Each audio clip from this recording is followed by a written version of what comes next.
clear as the heavens, known to all as thou art that is pure, permanent, unmoving, the everlasting seer of all, far, far beyond qualities and thought.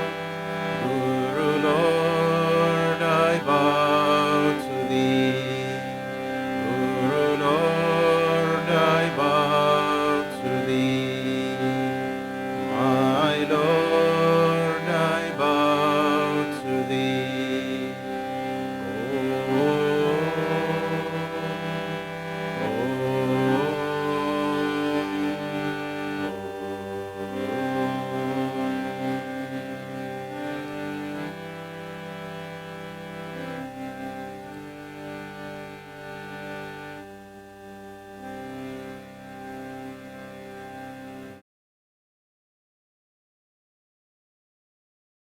The voice of God calls us to awaken him. How will he find us when he comes? Awake and ready. And when he asks us to dedicate our lives even more perfectly, how will he find us? Awake and ready. Let's begin our service with a prayer. Heavenly Father, Divine Mother, friend, beloved God, great masters, Jesus Christ, Babaji Krishna, Lahiri Mahashaya, Lahiri Mahashaya, Swami Shri Yukteswar, Swami Shri Yukteswar, beloved Guru, beloved Guru, Paramahansa Yogananda, Paramahansa Yogananda, saints and sages of all religions, saints and sages of all religions, humbly, joyfully we bow at thy feet. humbly and joyfully we bow at thy feet. O Divine Mother, O Divine Mother, awaken us awaken us from this delusion of dreams. from this delusion of dreams. Help us to feel your love, Help us to feel your love, your everlasting joy, your everlasting joy, your infinite wisdom your infinite wisdom and light, and light, and teach us to share and teach us to share your love, light, your love, light, your joy and wisdom your joy and wisdom with all whom we meet. with all whom we meet. Divine Mother, Divine Mother, we are your children. we are your children. Receive us. Receive us. Om. Om. Peace. Peace. Amen.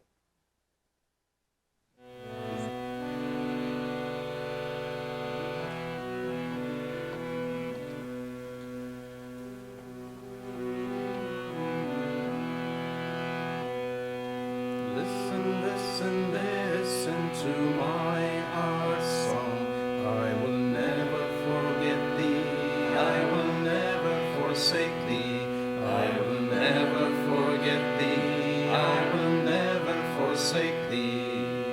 Listen, listen, listen to my heart's song. Listen, listen, listen to my heart's song. I will never forget thee. I will never forsake thee. I will never forget thee. I will never forsake thee. Listen, listen, listen to my heart's song. Listen, listen, listen to my heart's song. I will never forget thee. I will never forsake thee. I will never forget thee. I will never forsake thee.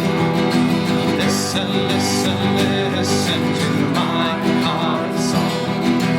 Listen, listen, listen to my heart's song. I will never forget thee. I will never forsake thee. I will never forget thee. I will never forsake thee. Listen, listen, listen to my heart's song. Listen, listen, listen to my heart's song. I will never forget thee. I will never forsake thee. I will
listen, listen, listen to my heart's song. I will never forget thee. I will never forsake thee. I will never forget thee. I will never forsake thee.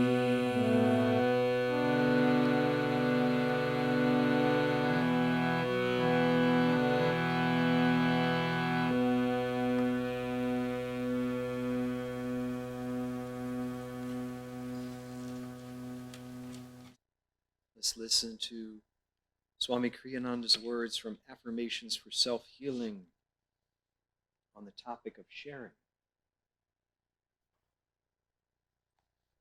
True happiness is found not in possessions, but in sharing what one has with others. Thus is one's self-identity expanded as he learns to live in and enjoy a greater reality. People who gladly share with others feel themselves bathed by a constant inner stream of happiness. Sharing is the doorway through which the soul escapes the prison of self-preoccupation. It is one of the clearest paths to God. Let's affirm together as Yogananda ji taught out loud in a strong voice, and then we'll do it progressively softer.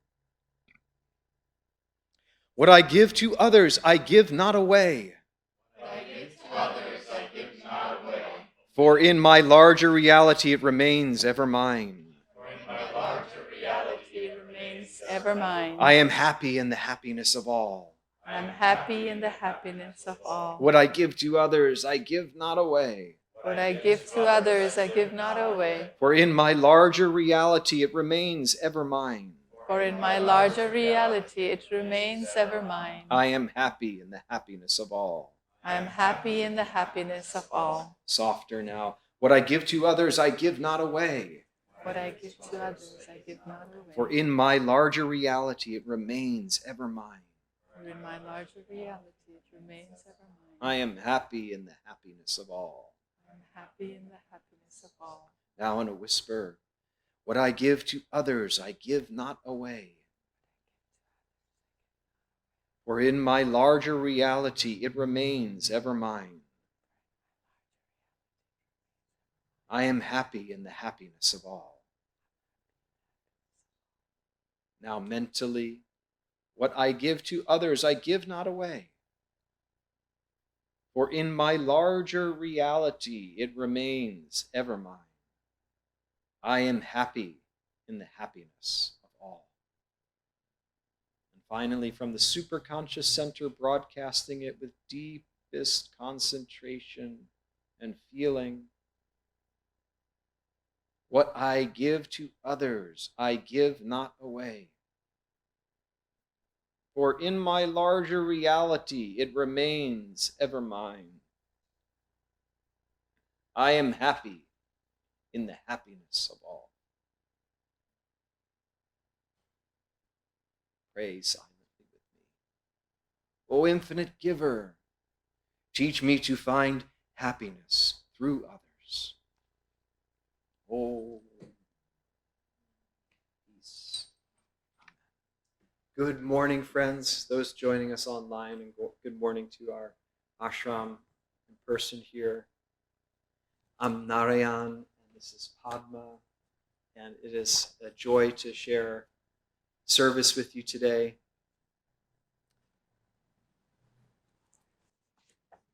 We'll share from Rays of the One Light, which are weekly commentaries on the Bible and the Bhagavad-Gita. And probably most people heard that Nayaswami Ananda transitioned in a state of grace late last night. And I was just struck by how the affirmation sharing, it was the hallmark of her life. And this topic, too, speak to her spirit. And so the topic today is the mystery of Avatara, or divine incarnation.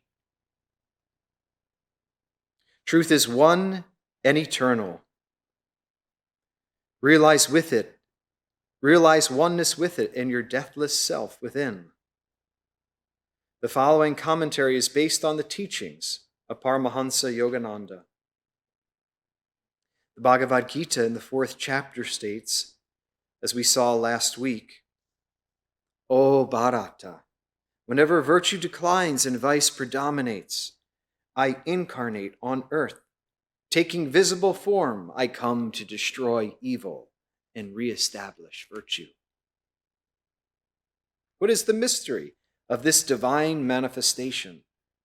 Great avatars such as Krishna and Jesus Christ are born as babies, even as we all are. They take human form and go through normal human experiences as they grow from childhood to adulthood. They eat, they play. They may seem to suffer sickness and disappointment like the rest of us. In what way are they different from other human beings? The important thing to understand is that even as they are like us, so we are also like them. Their realization can be ours too. They come on earth to show us our own divine potential. The difference lies not in the matter of their manifestation on earth, but in the consciousness with which they are born. All things are condensations, so to speak, of the cosmic vibration, Om, described by St. John's Gospel as the Word. Most human beings, however, are unconscious of their divine origin. The avatars, on the other hand, come consciously as manifestations of that divine reality. As the Gospel says in the 1st chapter, and the Word was made flesh and dwelt among us, and we beheld his glory, the glory as of the only begotten of the Father, full of grace and truth. Thus, through Holy Scripture, God has spoken to mankind. Om, Om, Om.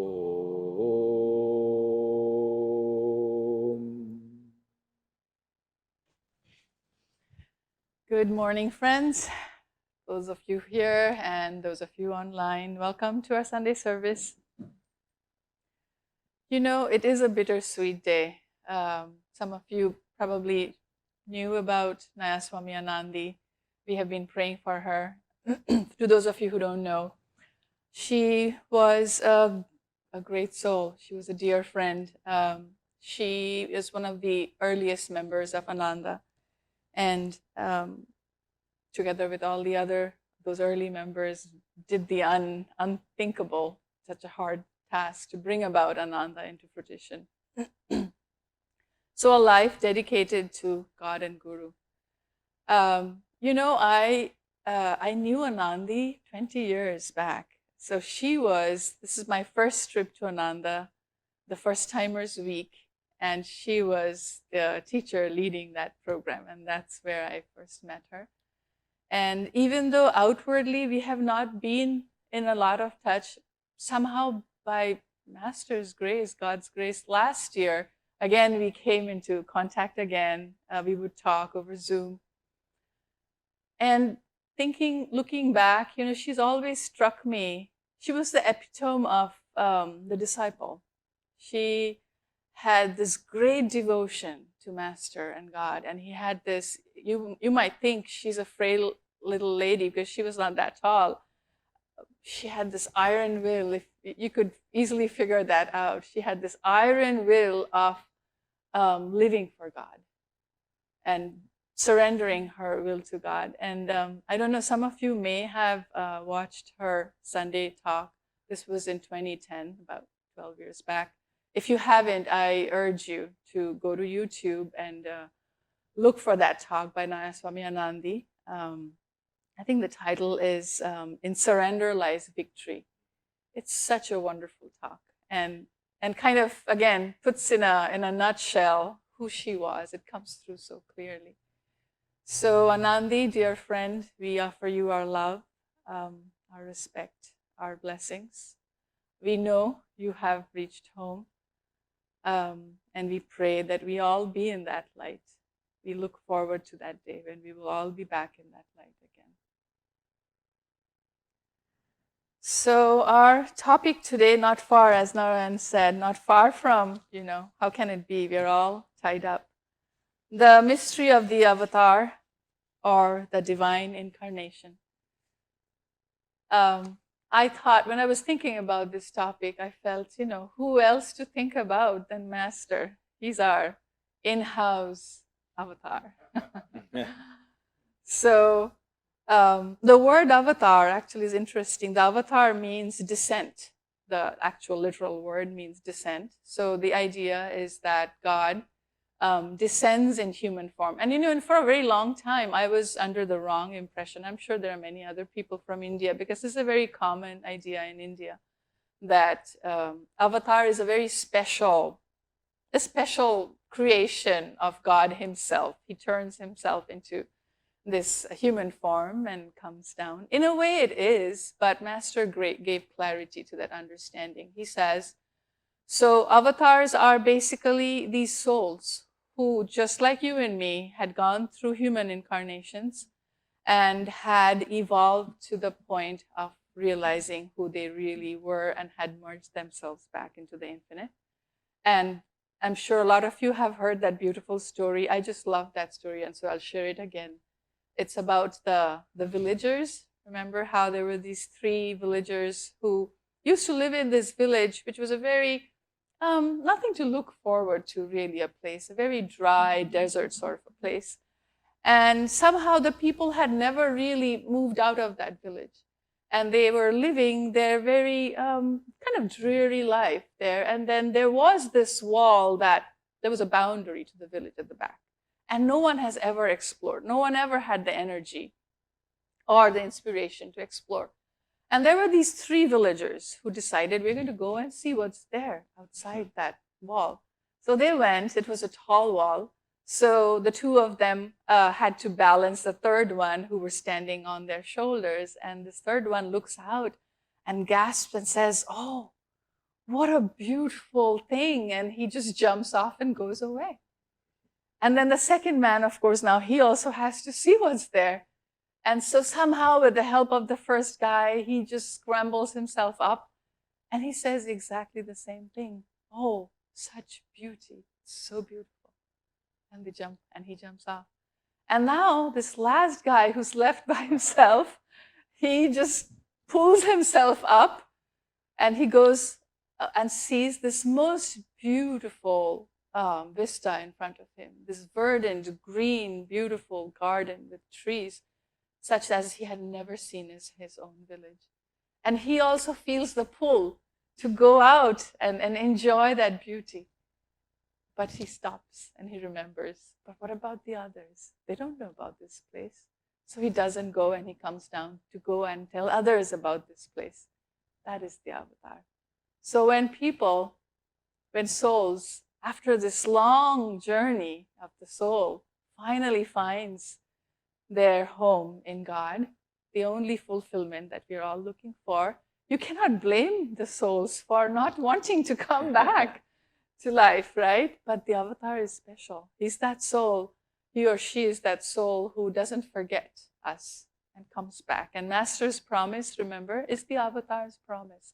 He will come back again and again until every soul laying on the lay side has been moved towards God.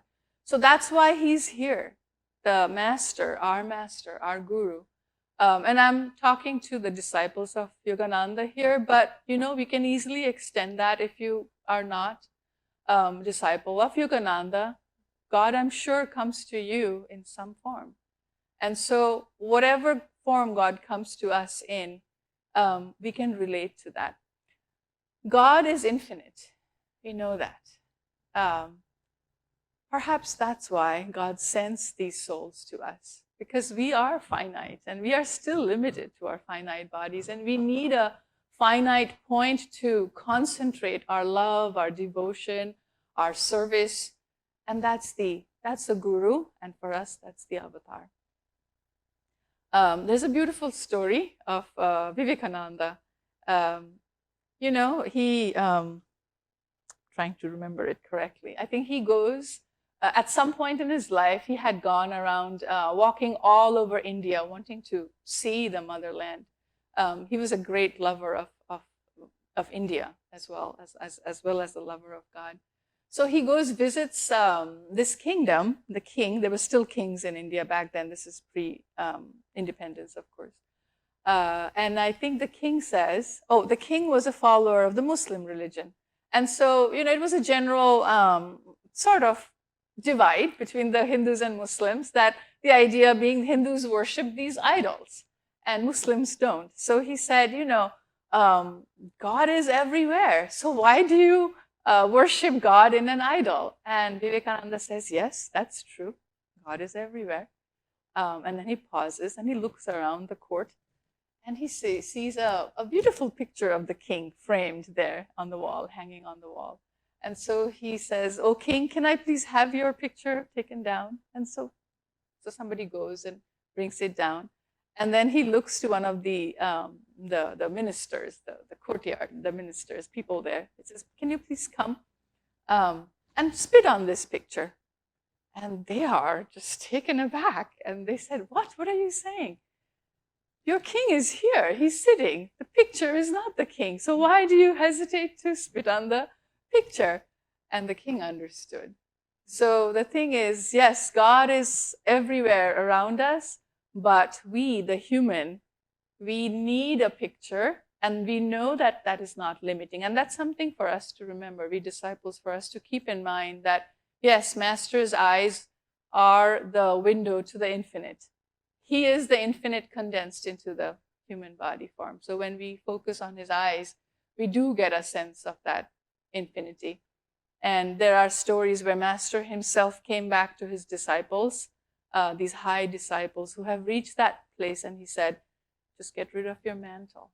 You don't need that mantle anymore. Just meditate on the infinite. So I felt like asking this question that, okay, so we have an avatar as a guru, right? What does that mean for us? So to answer that question, I felt like we need to understand the aspects of Master Paramahansa Yogananda that he manifested to inspire us. And what I found was, and this is from, for those of you who haven't read, or maybe you have read, this is Paramahansa Yogananda, a biography, chapter 17. Please go back and read and reread and reread that chapter.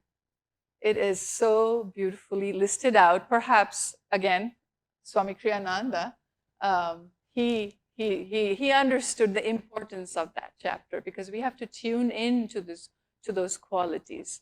Because that's why he was here. Remember, he was that engine who is going to pull all of us souls back to God. How is he going to do that? Well, let's tune into him. So Swami Kriyananda is saying the first quality of Master that struck him was his lack of ego, or it's his complete absence of ego. What does that look like when a man doesn't have any ego? Well, you could be telling him anything. You could be insulting him and hurling whatever at him, and it doesn't touch him. It doesn't take him personally. So there is this, again, another beautiful story of Master. He has gone back to India, and I think his school in Ranchi had reached some milestone, and so they were wanting to celebrate that. And so they were looking for a guest of honor. Who's going to be the guest of honor, Master asked. And so all the other teachers and everyone there, the staff, suggested, it must be, I think there was this great lawyer in the neighborhood, lawyer Banerjee, I think. And they go to, so they want him, because he was a great man. So Master himself goes down to this lawyer, the judge, not lawyer, Judge Banerjee. and requests him to be the guest of honor. And then, kind of out of the blue, this guy starts to hurl all kinds of, like, a tirade at him. Like, you swamis, you are of no good. Because of you, India is in such a horrible state. You hide behind spirituality, and you don't do any service. A long tirade. And then at the end, Master just very respectfully, quietly said, "Thank you for your, comments, your views. However, I have to say that if you ever change your mind, we are still open to having you as our guest of honor." And he leaves. And so he goes back, and they realize that probably that guy is not coming for whatever reason. He's very angry. So they found someone else, a principal of another school.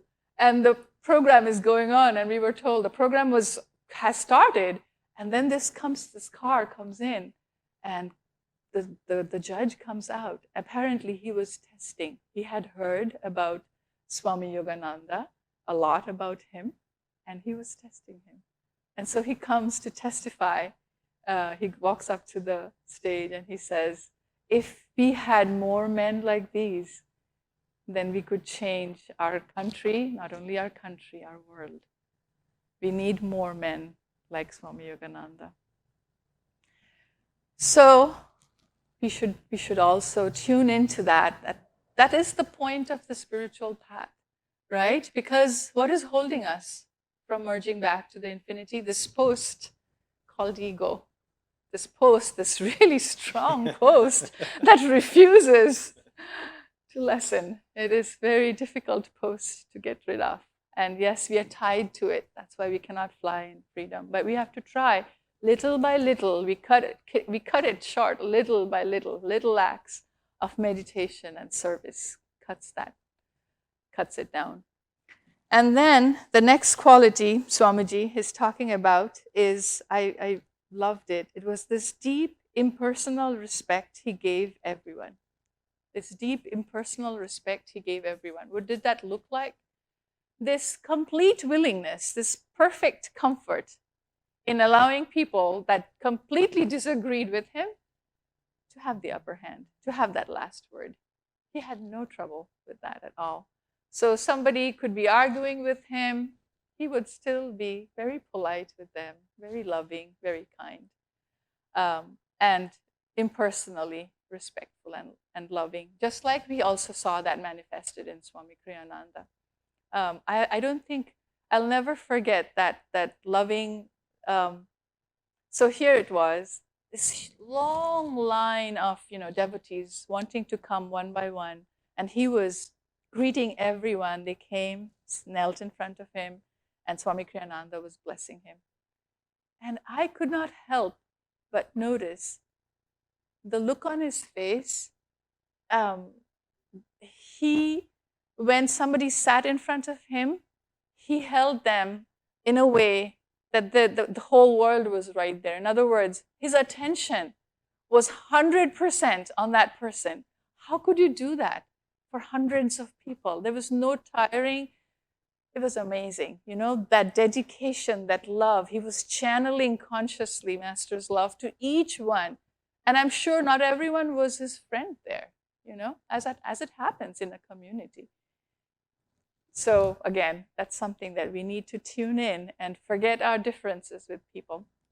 The third quality is a great quality. It's a great sense of humor. Life has its ups and downs. And so I feel that when we can laugh a little bit about it, it just makes it a little easier. And, Master always had his whole inventory of jokes that he would come out. One that's favorite of our Narayan here, your teeth is like the stars, they come out in the night. Or he loved, I think, the Scotsmen, the jokes about the Scotchmen, how each one has their own qualities, like cultural qualities, I think. So there was this Englishman, this Irishman, and the Scotchman. And they were all dedicated to their whiskey. So they were all drinking. And there happened to be this fly that fell in each of their cups. So what did the Irishman do? The Irishman just sloshed it out, and it probably lost half of its whiskey. The Englishman very carefully flicked the fly out, so intact, whiskey's intact, fly gone. And then the third one, the Scotsman, he pulled the fly out and squeezed the last drop of whiskey out of it. So, or I remember Swami Kriyananda also had that trait. He could laugh with people, he could laugh at himself. So I'm sure you guys remember how, I think this was in New York, he was buying a voice recorder. And the person who was selling him had a certain very strong, Vaishya quality, like the businessman. Hello, testing, 1, 2, 3. So he happened to record that in his recorder. And then from there, he was going to a concert. And so he was there in the concert. And those pauses in the concert, like the next movement is going to start and the conductor is all poised out. And at that moment, dear Swamiji thought that he's going to record it because he just bought this recorder and he wants to record. And he pushed the wrong key. So instead of recording, he pushed the play button and it came out, hello, testing, 1, 2, 3. The whole hall was shocked. And then when he tells this, when he recounts his story, he laughs till tears are running down. So this is an important aspect. It's a really important aspect to be able to laugh at once, both ups and downs, not taking ourselves too seriously. And the list actually goes on, but I will end with a couple more because these are important for us. So the next one is that he understood others from their center. Meaning, he did not look at the outwardness, the outward personalities of the people that were around him. He would go try to focus on who this person was inside. And there would be, so many people, imagine, coming and going in Mount Washington. And there would be these disciples but he saw who they were. They were outwardly maybe reverential, but he would never, ever chastise anyone for that. He would chastise only those, a handful, who gave them the right. He told, who in other words told, Master, do whatever you want with me. He would only discipline them. So what does that mean for us? Connecting to people from our center, to their center. And you'll notice when we do that, when we take the time or when we remember to do that, it becomes very difficult to judge somebody, isn't it? When we are tuning in to their soul from our soul, we somehow find this abundant divine love and abundant patience with people around us. So we have to remember to do that. And the last one I will say here, I will list here, is his complete lack of attachment. Complete lack of attachment to material and non-material things around him. So imagine, I can only imagine that beautiful temple in Encinitas that God built. That apparently he placed these golden, I think, lotus on top of it. The whole thing crashed into the ocean. And not for a second, Master had any regrets around it. He would take everything that came from the Divine Mother as a gift. In fact, I think there was somebody came to say, look at your Divine Mother. She took away this beautiful temple from you, and he got furious. He said, don't you ever say a word against my Divine Mother. Such was his unconditional devotion to God, to be able to see. And that also brings with it a non-attachment. When you see God as the reality, nothing else matters. Everything comes and goes. Everything comes and goes. To be able to focus on to that only reality in life.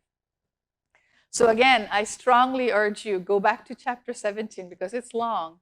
And yeah, we can just tune in to just a few qualities and see if we can tune in more and more to those qualities in our lives.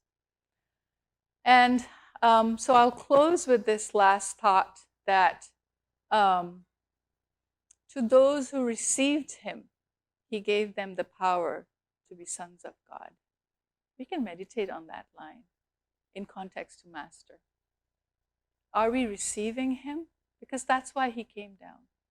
And if we receive him, only then we will have the power to find the freedom we are all looking for. It is not our power that will allow us to find God. We have to keep that in mind. It is not our power. We have to be able to receive. Ramakrishna has this beautiful picture. So if you want to, you can close your eyes and see that you are a boat and you want to move towards the shore, God's shore of infinite love and joy. And yours is not the current, yours is not the wind. But what you can do is unfurl that sail. You have this little sail, and your job is to put that sail up and receive. When it's time to receive, you are ready to receive. And so let us make a deeper commitment in our lives today that we will do our very best to keep our sails unfurled and receive the grace. It might come any moment, and it will take us back to our home. Just as Anandi has gone, we too shall follow her. Blessings.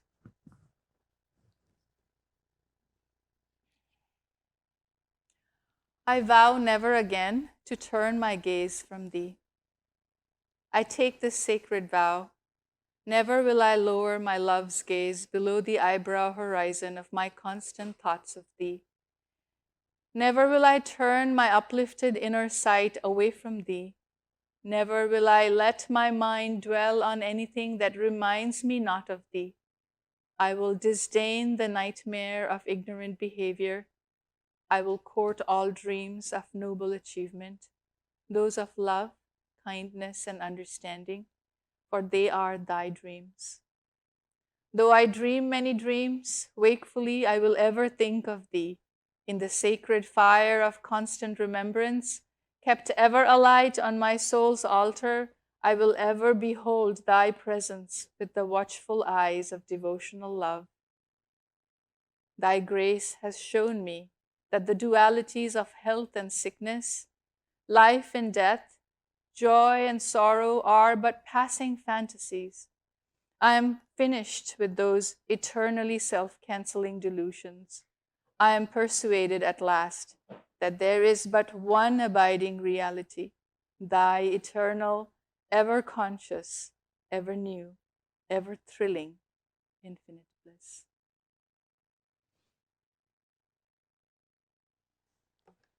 And thank Padma again for such a beautiful talk today. And we'd like to take up our offering now. So take what you feel to give, and you can hold it in your right hand or visualize it there. Pray with me, O Divine Mother, bless this offering, that it serve as a channel of thy light to share your divine truth, love and joy with all. Oh, amen.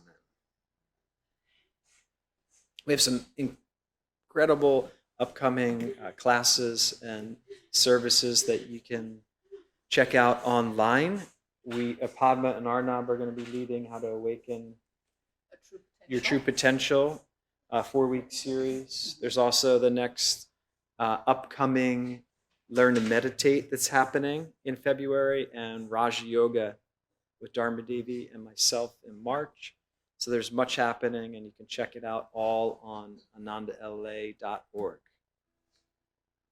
In line with what Padma was sharing, the Master's love for me, and feeling that also to offer this to Anandi, that she's ascending in Master's love and joy.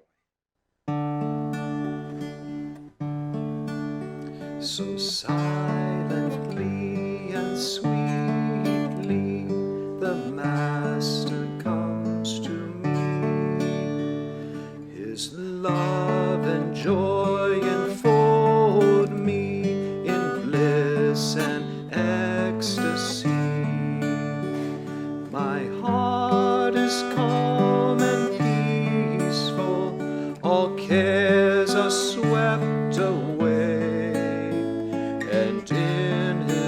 omnipresence, I know that I am free.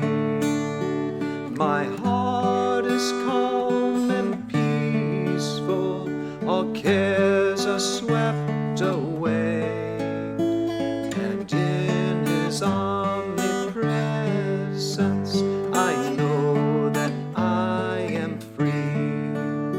So sweet the sound of "Oh, 'tis Master's voice I hear, in all-pervading silence He whispers, I am here. My heart with joy is flowing, it sings eternally. There is no other love like the Master's love for me. My heart with joy is flowing, it sings eternally.